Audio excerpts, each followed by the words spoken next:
We are back with more of My Southern Home, and I'm here with Jeff Rantapool with Stockton Mortgage.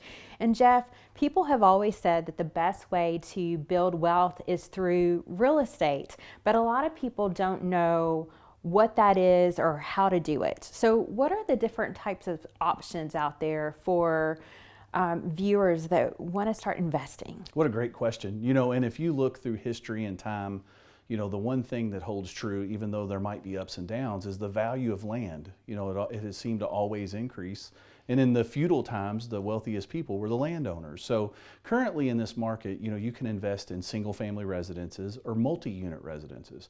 And so as an investor, I encourage everyone, do your homework, because there's multiple ways to approach these properties. You can either buy it and hold it and then earn money off of the rent and have someone else pay your mortgage off, which you'll build wealth that way. Or if the conditions are right, you can buy a home, invest money into it, and then flip it, which basically means raise the price and make money for a profit. But you really got to know your market, because not every market is a flip or not every market's a rental market. So knowing it's the first thing. So doing your homework, deciding where you want to enter in, and then making the move. I think that is the advice I usually give people. So let's talk about the market, because I think that that's really important. We've been in a very fast seller's market for 3 to 4 years, and I feel like it keeps getting faster. And this is probably not the best time to flip a house if you're a novice at it, but that doesn't necessarily mean you can't. Sure, and I completely agree with that assessment. So if someone were to ask me, what are your opinions now on which one I should do? I would say buy one and hold it, and then rent it out and make income from the rent, and then let the appreciation grow. Because if you're a novice, the only way you're going to make money on a flip right now is finding a home that probably needs a lot of work, might be not up to code, and it would be a huge project. And if you don't have the vendors or know what you're doing, you can get into a money trap. So I'm in agreement completely with the rental part would be the way I would go in today's market.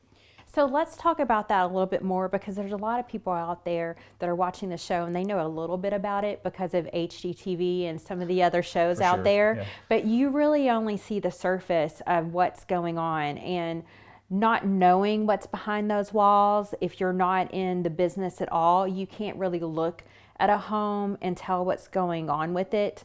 If you've never been through a remodel, you don't know that the key to a remodel and getting through it is expecting something to go wrong. Yeah, sure, for sure. So, I think that purchasing any real estate, whether it's one you're going to live in or one you're going to use as an investment, you should get a home inspector.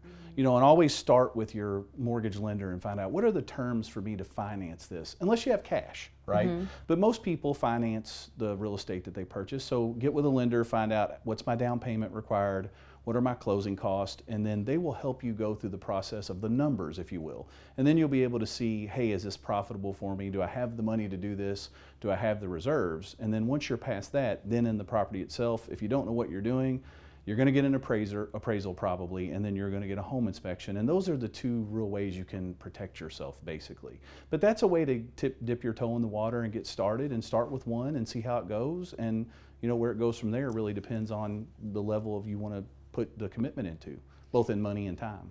And there's different financing options when it comes to investment property than when you're purchasing a home that you plan on living in. Sure, and so really it's about down payment, because the way that our market looks at it is involvement builds commitment. So you're going to have to put a pretty decent sized down payment down, because they know you're not going to live in it. So typically down payments are 20% or more. On a single family residence, you can expect 20% down. When you get into the multi-unit properties, you might have to put as much as 30% down to do it. And so those options, they're really down to fixed money, 30 or 15 year, and depending on what you can afford to pay without receiving rent is where you should probably budget it. Because even though you're expecting to get rent, what happens if your renter doesn't pay you, or it takes you a while to rent it? You got to be able to take care of that mortgage without that anticipation of the money coming in. Jeff, I had a couple friends that wanted a second home with the environment that we're in right now, and they used the equity they had in their home to invest in those properties. Is that something that you would recommend people doing? Yeah, it's a preference for the borrower. It's how much liquid cash that they have. But by using your equity in your home, by all means, you're going to tap into that money at a very cheap interest rate. So you can get the equity out of your home you're living in by either refinancing into a new mortgage and taking all that money at once, which then you'll have a fixed payment, or you can get a home equity line of credit, which is usually tied to prime, which is currently in the low 3s, and that's an interest-only payment. And we see a lot of people use that option as opposed to cashing in stocks or their retirement accounts. It's a very viable option for sure. And Jeff, this is one of the main reasons why I love having you on the show and talking to you, because who you choose is important. Using someone that is so knowledgeable about the market, and you lead with your heart and you want the best decision for that person. And you're going to go through all these options with them and pick the perfect scenario for them. Yes, and and I'm not the only person that can do a loan, right? But I really appreciate the compliment. At Stockton Mortgage, we've always been about service. And I think the thing David Stockton stressed to us was, as long as we're taking care of the customer and serving them, then everything else will work out fine. And so we approach every client, and I approach every client with, tell me your whole situation, your whole story.